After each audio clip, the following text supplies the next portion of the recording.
Fala pessoal, sejam bem-vindos em mais uma aula. E Rejane, será que o meu metabolismo ele é rápido ou lento? Vamos descobrir nesse episódio. Nesse episódio vamos falar sobre um método que é a calorimetria indireta, que avalia o nosso estima, o nosso metabolismo. Como é o passo a passo da calorimetria indireta. Então, vem com a gente.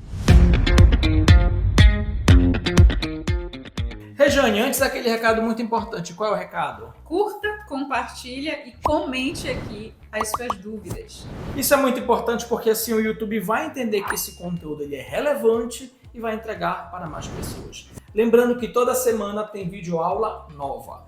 Agora, sem mais delongas, Rejane, vamos falar de metabolismo, mas antes, o que é o metabolismo? O nosso corpo, ele o tempo todo está degradando células, tecido no geral, e também está construindo, multiplicando essas células. Isso, a somatória disso é o metabolismo.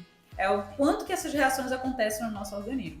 Seria um conjunto de reações que acontecem no nosso corpo, só que tem uma demanda energética. Exatamente. E algumas pessoas podem ter um metabolismo mais rápido ou um metabolismo mais lento.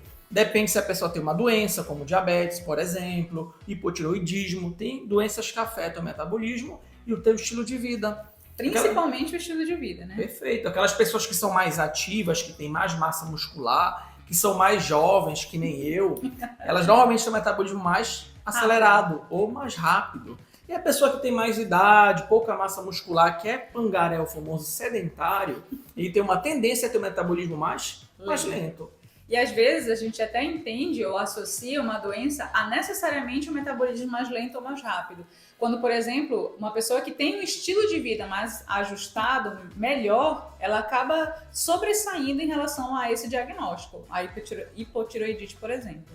E, Rejane, normalmente como é calculado ou estimado o metabolismo na nutrição? Eu sei que é muito utilizado, alguma equação Harris-Benedict. Poderia explicar um pouquinho pra gente? Para que eu possa prescrever um plano alimentar, para que eu possa ajustar uma dieta de um paciente, é importante que eu conheça algumas informações calóricas. Eu tenho que partir de algum ponto.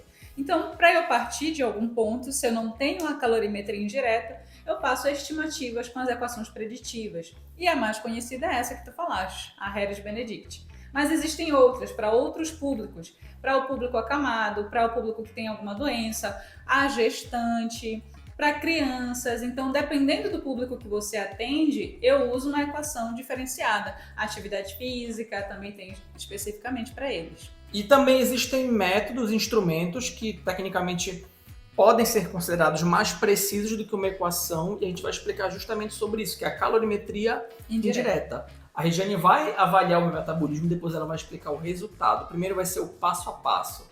Então, bora lá. Aqui nós vamos avaliar pela calorimetria indireta a taxa metabólica basal. O primeiro passo é colocar essa máscara para que não haja troca gasosa entre o corpo e o meio ambiente, para que ele simplesmente, o aparelho detecte só essa troca gasosa do paciente. A taxa metabólica basal é a energia mínima que o nosso corpo precisa para funcionar aquelas reações que nós falamos inicialmente. Respirar, fazer o coração bater, para pensar, toda essa energia que vai ser gasta é calculada na taxa metabólica basal. Pronto, estou garantindo que não há nenhuma troca gasosa aqui no corpo dele, um rosto com o ambiente, assim eu garanto a qualidade do teste. Agora eu peço para o paciente deitar. Nessa etapa, o paciente vai passar 15 minutos, não pode dormir. Ele mantém a respiração padrão dele. E antes dele chegar aqui, ele precisa estar pelo menos com 4 horas em jejum.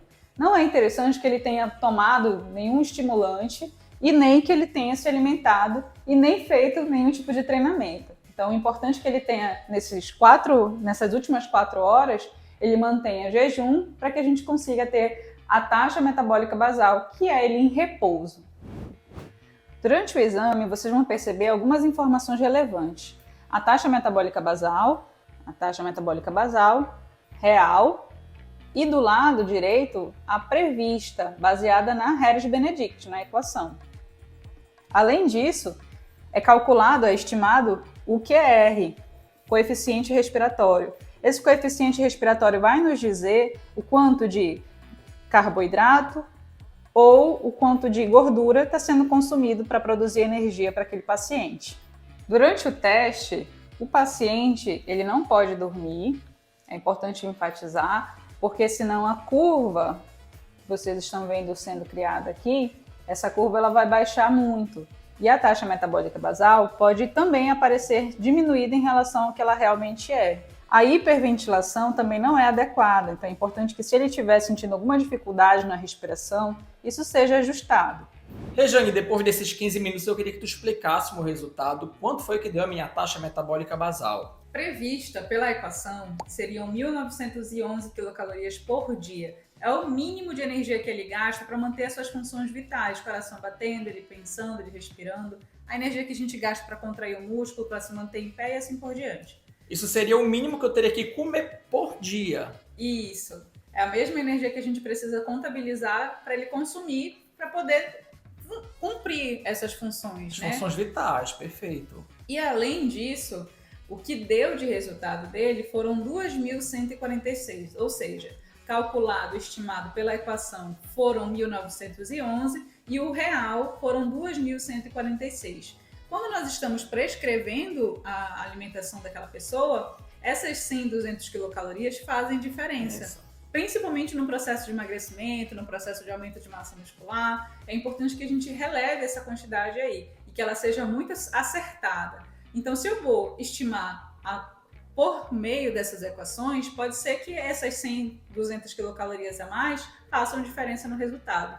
Então, a calorimetria se faz necessária nesse ponto aí. Rejane, apareceu um outro valor que foi o GET. O que é o GET? Que é o gasto energético total, que deu um valor alto, 3.863 quilocalorias. O equipamento, ele solicita algumas informações, peso, estatura, idade, que é a data de nascimento, e o quanto que aquela pessoa ela é ativa, é muito ativa, sedentária, atleta, porque assim ele vai colocar, além da taxa metabólica basal, mais algumas informações. Ele vai somar algumas calorias, né? Seja ela do efeito térmico dos alimentos, que eu estou somando essas calorias porque eu estou, para digerir meus alimentos que eu estou consumindo, eu gasto energia.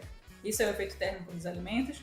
Eu tenho também a atividade física, o fator atividade física, por isso que ele solicita essa informação, se eu sou sedentário, ativo, atleta, e o meu comportamento no geral. Então, se eu sou uma pessoa mais magra, ativa, né? Ele solicita.